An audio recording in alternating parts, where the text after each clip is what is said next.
Good afternoon, everyone, and thank you for joining us, our weekly media briefing and public health update with Montgomery County Executive Mark Elridge.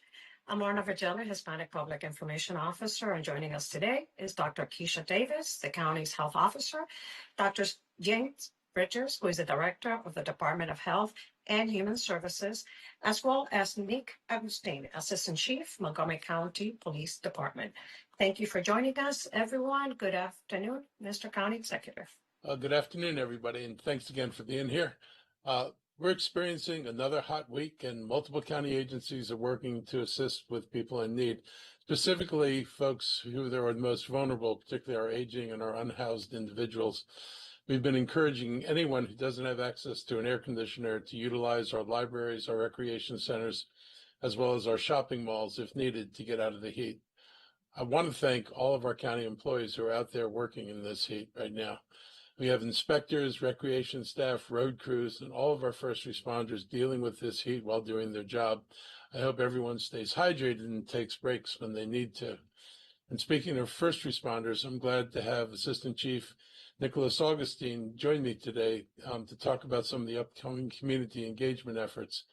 But before we begin, I just want to echo the comments of the council president over the week and express appreciation to the 3rd District police officers who recently prevented a suicide attempt from a parking garage. Both the officer and the individual were hospitalized with non-life-threatening injuries, and the officer has been treated and released. This could have ended really badly if it wasn't for the action of the officers, and mental health problems can lead to tragic incidents in an instant. I think, we've seen that often enough. If you're struggling to cope, or if you know somebody who's struggling to cope, please encourage that person to text 988 for assistance with mental health crises. These services are available. They can be a real help to people, but they're not helpful if people don't use them. So please be aware of that number. And if you know somebody who needs help, let them know they can call. This incident also is a reminder that our police officers are not just police officers. They're also called upon to be social workers. They need to understand the law as well as a lawyer. They have to practice mediation and de-escalation techniques as well as a professional mediator or a therapist. And they're expected to be community ambassadors who work with and respect the residents they serve. This is a tough job, and it's a multi-faceted job, and I don't think we always think about all the things we ask our officers to do. I've said repeatedly over my 6 years as county executive about how good a reputation MCPD has in this county and throughout our region. And I think that's because they're engaged, they listen, and they care about what's going on in our communities. And that gets highlighted, especially with events like next week's National Night Out. National Night Out is Tuesday, August 5th. It's an opportunity to meet with law enforcement and first responders who serve us. It's one of the busiest nights of the year with community groups, county departments, and neighborhood activists using the night to promote safety and unity. There are over 24 events happening in communities from Kentlands to the Caulfields Community Center to the East County Regional Services Center to Olney. So the events are all over the place. Please feel free to come out, meet your officers, meet folks from our fire department as well, and meet other county agencies who are present at these events to just provide another opportunity to have interactions with our county residents. We have a lot to celebrate in 2025. After seeing 3 consecutive years of rising crime through 2023, we saw a 7% drop in 2024, and so far this year, we're down 13% in overall crime from the same period last year. That's good news, but we're not going to stop looking for more ways to continue to decrease crime. It's not like we've achieved our goal. Our goal is to reduce it as low as we can get it, and we're going to continue to work to do that. I want to thank MCPD for achieving and sustaining these decreases while also dealing with significant department vacancies. The department has implemented about 85% of the recommendations that were outlined in the Reimagining Public Safety Initiative that we first started tracking back in 2021. Another 11% of those recommendations made by the consultants after an independent review of the department are in the process of being implemented now. Within the last 18 months, there have been over 1 million calls to 911 for help. That keeps our officers busy. but we're also strategic in the ways we use technology to help our department cover such a large jurisdiction. We've launched the Real-Time Intelligence Center, which allows analysts to collect helpful information so it can be used by our officers in real time to respond to a situation. Our drone as a first responder program continues to expand and help more of our residents and officers in emergency and non-emergency situations. We also have our community to thank for helping us by granting us limited access when requested to more than 1,600 cameras that have been mounted in neighborhoods across the county for crime prevention purposes. This cooperation with our residents and businesses is really, really helpful, because I think you read more than one story where an event has been captured on somebody's Ring camera, and it helps identify the culprits, the vehicles they're driving, what they're wearing. And so it's an important thing, and it's great to have residents sharing in this effort to make sure we can get as much information about who's committing crimes as is possible. As compared to last year, property theft is down 13%, and motor vehicle thefts are down 25%. However, some crimes happen like clockwork. We see a rash of car break-ins every summer, and this summer is no exception. So please remind your audience not to leave valuables in their cars. Unfortunately, the DC region has been popular with car theft rings over the last few years, justifying our purchase of more license plate readers to help us identify stolen cars in our area, because they often use a stolen car to commit a crime. That makes much more sense than using your own car to commit a crime if the car gets identified. So having these cameras has helped us pick up on cars that are driving the streets by people who've stolen them and possibly looking for more opportunities. And they are a very useful tool for us to have in our arsenal here. DUIs are another crime that rise with the season. This is one of those seasons. We have more officers on the road right now that are looking for signs of intoxicated drivers. The special enforcement began around Memorial Day and has resulted in more than 900 traffic stops and 127 DUI arrests. To talk more about these efforts, I'm going to turn this over now to Assistant Chief Nicholas Augustine. And thanks for being here. Thank you, County Executive. On Tuesday, August 5th, communities across the country will take part in National Night Out. It's a nationwide initiative to promote police-community partnership and neighborhood unity. It's an evening where residents step outside, turn on their porch lights, and gather with neighbors and local law enforcement to strengthen the relationship that help make communities safer. National Night Out is not about just block parties. It's about building trust, having conversations, and showing that we're united in keeping our neighborhoods safe. When residents know their neighbors and know the officers who serve them, it leads to better communication, quicker problem solving, and stronger communities overall.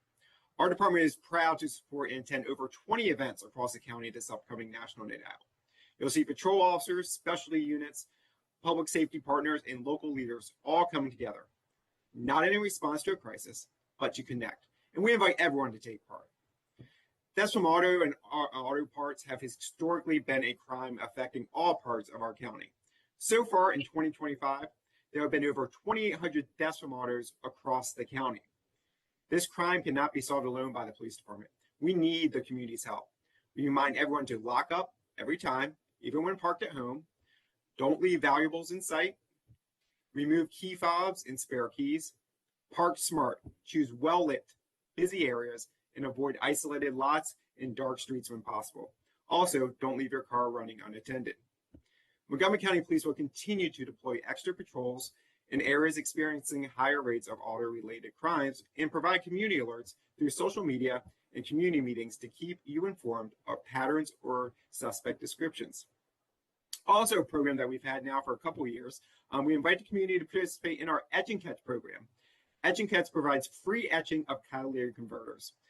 We have an Etch and Catch event coming up soon on August 17th from 8 to 12 at Fitzgerald Subaru and Hyundai in North Bethesda. You can visit our social media sites to how to register, or you can contact our 2nd District station at 240-773-8727. We also want to remind the community about our security camera rebate program. This program is available to businesses and residents within Montgomery County for a reimbursement of up to $250 for an applicable security camera. The applicant purchases the camera first, then applies for the reimbursement. So far, there have been a total of 743 participants. You can also apply through our county police website. In 2024, 24% of the fatal collisions investigated by Montgomery County Police, the driver was impaired by alcohol and/or drugs. This summer, Montgomery County Police launched the Summer DUI Task Force. After 9 weeks, officers conducted over 950 traffic stops, which led to 134 impaired driving arrests.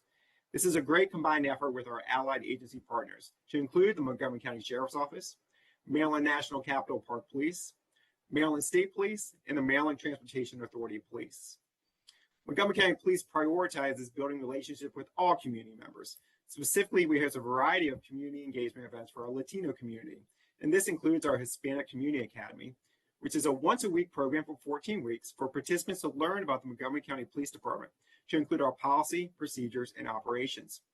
We also host a monthly virtual coffee with a cop with our Latino liaison. This is a 1-hour bilingual conversation that allows our residents to meet and speak with officers, discuss community safety topics, and learn about the department initiatives and available resources. And another initiative we have is our Latino Liaison Committee, which meets monthly on the third Thursday. The meetings are open to the public, both in person and via Zoom, and provides an opportunity for community members to ask questions, share concerns, and access information about resources available both through Montgomery County government and nonprofit organizations. As we look ahead to National Night Out and the many initiatives underway, our message is clear. Public safety is a shared responsibility. From turning on porch lights and connecting with neighbors, to taking preventive steps against auto theft and impaired driving, to participating in programs that foster transparency and trust. Every action makes a difference. The Montgomery County Police Department is committed to working together with our diverse communities, not only in times of crisis, but in everyday moments that build connection, confidence, and collective strength. We encourage everyone to get involved, stay informed, and continue being active partners in keeping Montgomery County safe and united. Thank you. Thank you very much, Assistant Chief.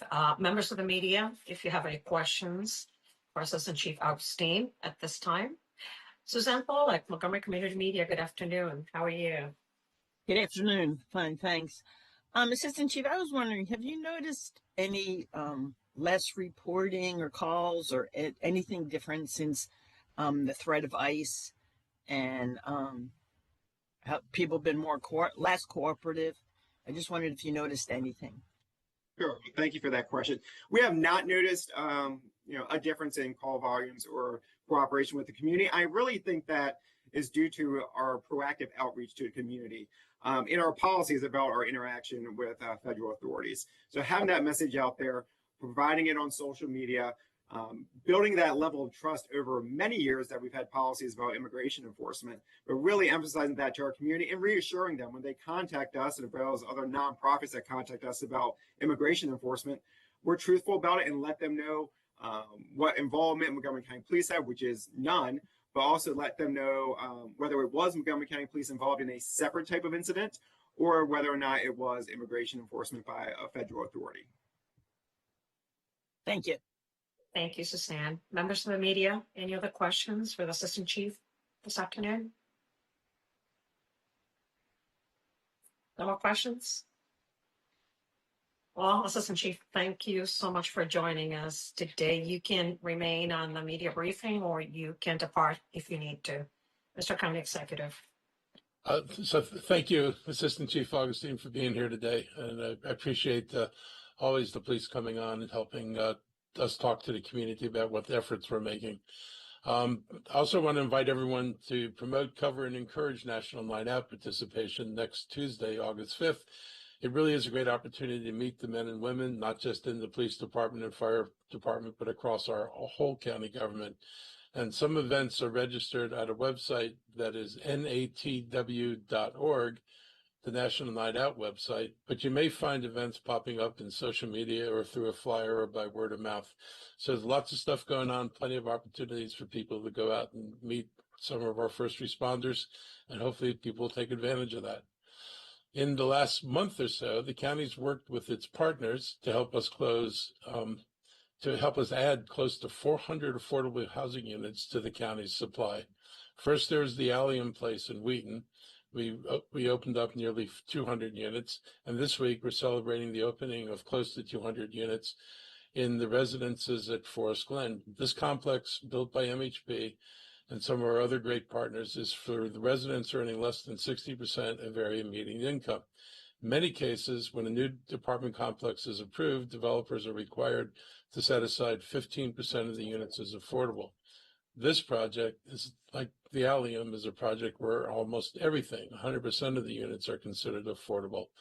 This is a win for working families, teachers, healthcare workers, and retail industry workers.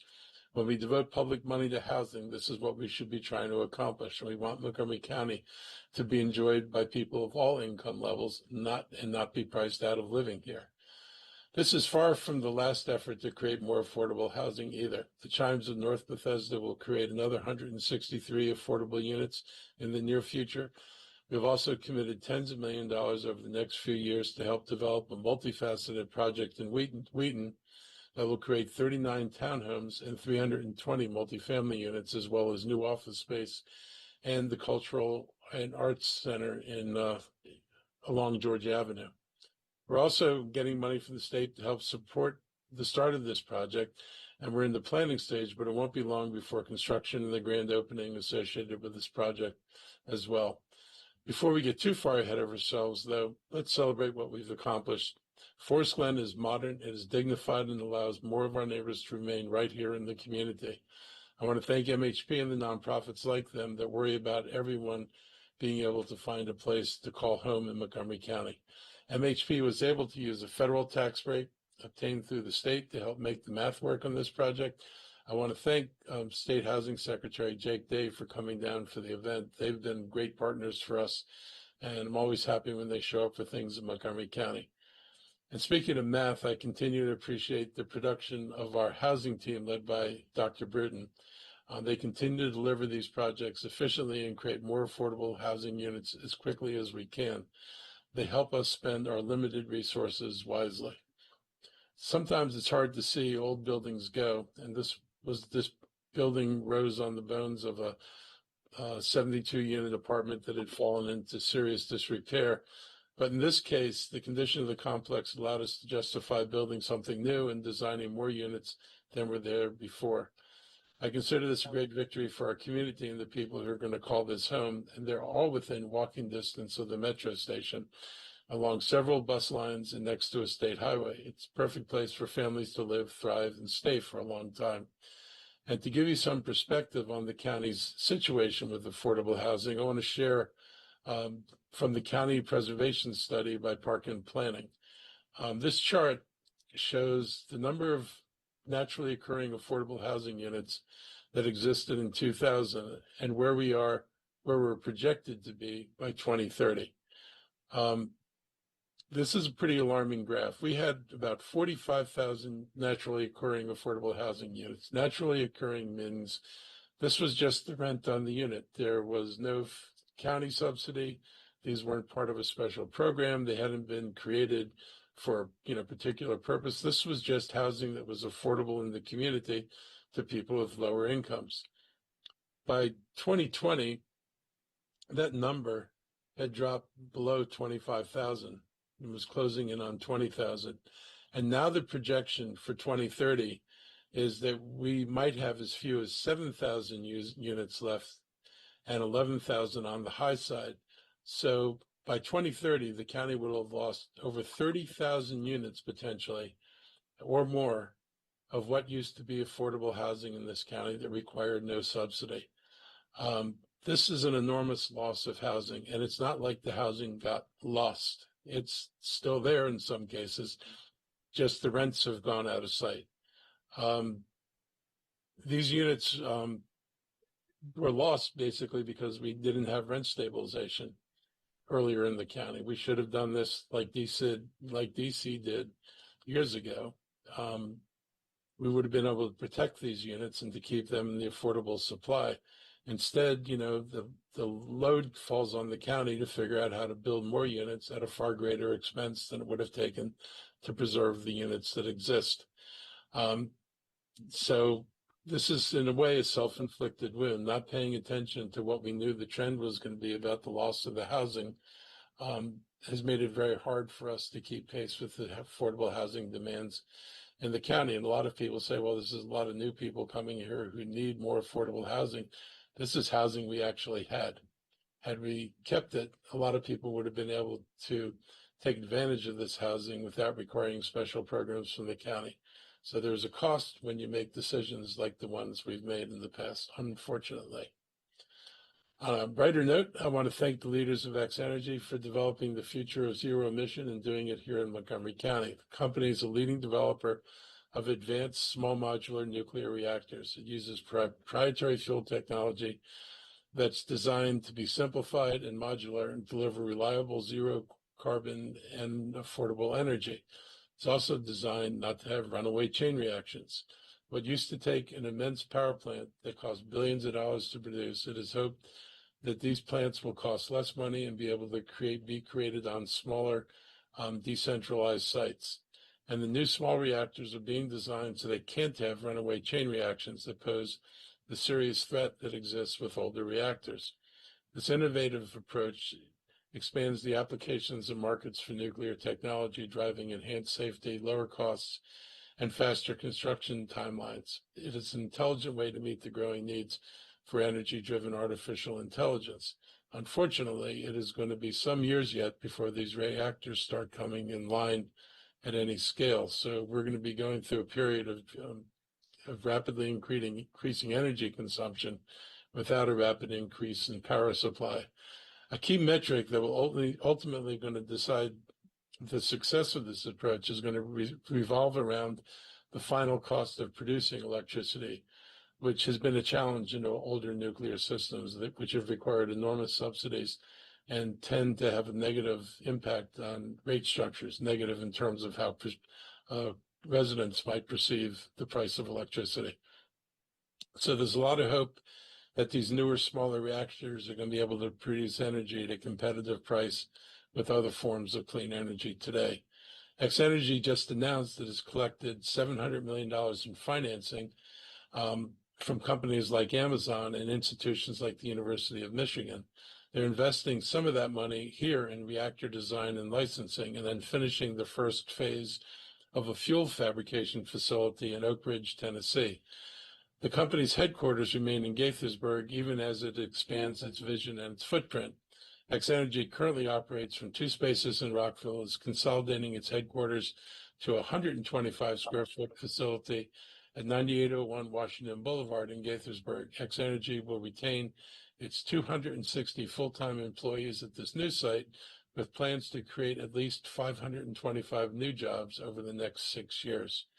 The Department of Commerce in Maryland is working to approve 2 conditional loans totaling $2.35 million through the Advantage Maryland program.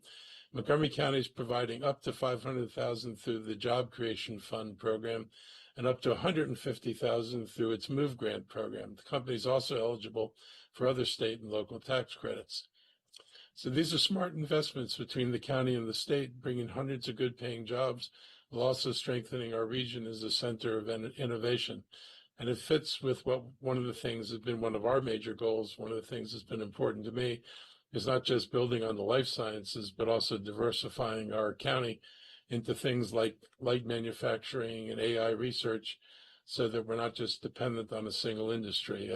We, for a long time, were totally dependent on the feds, more or less, for the economy, and didn't pay much attention to local business because the federal hiring seemed to be secure and unchanging and pretty much recession-proof. Well, those days are gone, and we certainly need to continue to do the work that's going to be necessary to diversify our economy. This is another good example of the kind of project we can bring to Montgomery County. In the world of really bad news, I would say the EPA is under the Trump administration, I would say, has struck again. Right now, the Trump administration's EPA is moving to eliminate the federal government's ability to regulate greenhouse gas emissions under the Clean Air Act. This is a direct attack on decades of environmental progress. With this policy change, they're throwing out the 2009 endangerment finding, which is the legal foundation that lets the federal government regulate dangerous pollutants like methane, carbon dioxide from power plants, vehicles, and other industry. I will point out there has been no research done by this strange group of people. They indicate that there are not dangerous effects for human beings that come from methane and carbon dioxide, as well as other pollutants that come out of power plants. With that finding, the EPA is not going to be able to do its job. That job is protecting us from carbon pollution that's heating up our planet, poisoning our air, and making our weather more extreme and dangerous. Supreme Court decided back in 2007 that the EPA can regulate these pollutants under the Clean Air Act as long as they were a danger to human health and the environment. So with absolutely no evidence whatsoever, the EPA is now saying the climate pollution isn't a danger, and they don't need to regulate it anymore. For example, vehicles sold in Maryland overall have to be made to emit less carbon pollution because of the clean air regulations. The cars you buy could belch more carbon pollution if the Trump administration proposal succeeds. And when you tag on to that, his whole effort to not have wind power and not have electric cars only adds to the amount of pollution that's likely to be going into the atmosphere. So we're likely to get sicker. It's likely to endanger our health more. It's likely to bring back the days of code red and high levels of pollution in this hot summer in the DC area. All of this being done with no scientific basis at all. This policy announcement came as we were experiencing the consequences of climate change through record heat, massive floods, wildfires, and wild storms made worse by warmer oceans. We're witnessing how a warming planet impacts our weather pretty directly, and ignoring the measures to keep it from getting worse is only going to mean that people are going to wind up paying the price for this. The EPA administrator even said this is the, quote, most consequential day of deregulation. I would be ashamed of that if I was the EPA administrator. I would not be celebrating exposing the American people to increasing levels of pollution and dangerous chemicals as a good thing. It's actually a bad thing. And they mock the safety rails put in place over the last 15 years, and they're calling it the climate change religion. Any fool can look at the weather patterns and what's happening globally, not just around here, over the last decade, and see what's happening. Apparently, I can't say any fool, because apparently there are a group of fools who don't want to see what's happening, but that's just willful ignorance. There's no way you could ignore the melting of the poles and the extreme weather changes that have occurred and act like there's no danger from climate change. So it appears to me these are the folks who are following the reckless ideology. And they're not looking for public health or the environment. They're looking out to score political points at the expense of our air, our water, and our future. And I'm really disappointed in the companies that have been regulated. They know what they've been mandated to take out of the environment and to make the air safer. It's not like they have no idea what this is going to mean. This is going to make them more profitable, and it's going to make people sicker. And the idea that the companies given the opportunity to go back to making people sicker, we're going to celebrate the decision that'll make that possible, is a really sad day in society. We have to stand up to this, because if it's not us, the planet our children see when they have children and grandchildren may not be livable. It's certainly not going to be livable in the way we're used to it. This is really about whether the government still works for the people or if it only works for the polluters and for the corporate behemoths. We can still use our voice to organize. Organizing is absolutely necessary. We have to be heard, and we have to find ways to reverse these insane policies before it's too late. Waiting to get rid of Trump and his kind after 4 years is not going to do it. And the dismantling of all these programs is going to make it even harder to put back together should the day come when we no longer have to live under this kind of regime. Before opening up to your questions, I'd like to give my health team a chance to share any updates they have, hopefully on brighter notes. Thank you, Mr. County Executive. Nothing additional at this time. I do want to echo your concern for our vulnerable populations in this heat. I think the heat wave is going to turn a corner tomorrow and into this weekend, but we continue to hear concerns about folks and have even seen some heat-related deaths. So I want to make sure that we are checking all of our vulnerable residents of all ages. Thank you, Dr. Davis. The only thing I would add, Mr. County Executive, is that in addition to our 988, our suicide intervention assistance support mechanism, we also have our crises, Montgomery County Crises Center. That number is 240-777-4000. And should individuals want to have in-person support, there is a walk-in services provided. The last thing I will state is that all the information that we have within the Department of Health and Human Services to support any health and human service needs, especially mental health, will be available during the National Night Out next week. So I encourage folks to come on out and participate and get information from our tables. All of our service areas will be there, from our aging and disability services to our behavioral health crisis services, our public health services, and Dr. Davis and Dr. Ashford's team will be there, as well as our children, youth, and families. So I'll end with that and turn it back over to you, Lorna. Thank you very much, doctors. Members of the media, if you have any questions regarding the topics addressed, and I see Suzanne again, go ahead, Suzanne. Yeah. You need to unmute. I think you muted yourself again. There you go. Dr. Davis, could you be more specific? You said some heat-related deaths have happened in the county. Is that in, do you know numbers and places, that kind of thing?